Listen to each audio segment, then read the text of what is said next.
Do më lejoni fillimisht të sqaroj qëndrimin e 5 antarëve të opozitës gjatë gjithë mbledhjes së sotme, ku nëse do ishe respektuar qëndrimi jonë, ju do ishit në dieni një lloj me ne, se kur është caktuar mbledhja tjetër.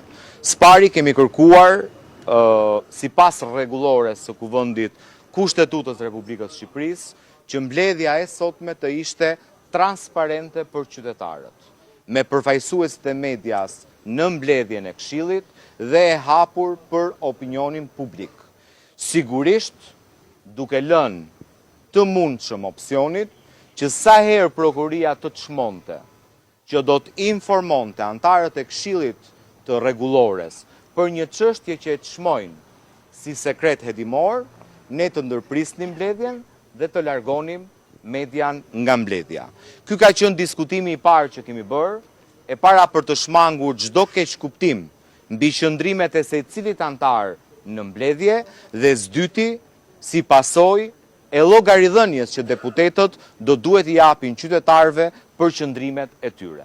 Kjo kërkesë pa votim nga Këshilli nuk u mor në konsiderat, dhe unë dua t'ju informoj që ne sot nuk kemi diskutuar asnjë çështje që përbën sekret hetimor. Jemi marrë vetëm me procedurë.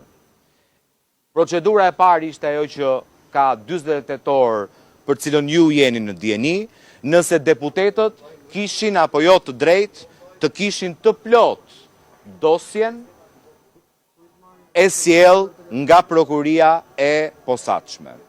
Dhe ajo që deputetët antar të opozitës në Këshillin e Rregullorës kishen thënë prej gjithë këtyre ditëve, u konfirmua edhe nga prokuria e posaçme.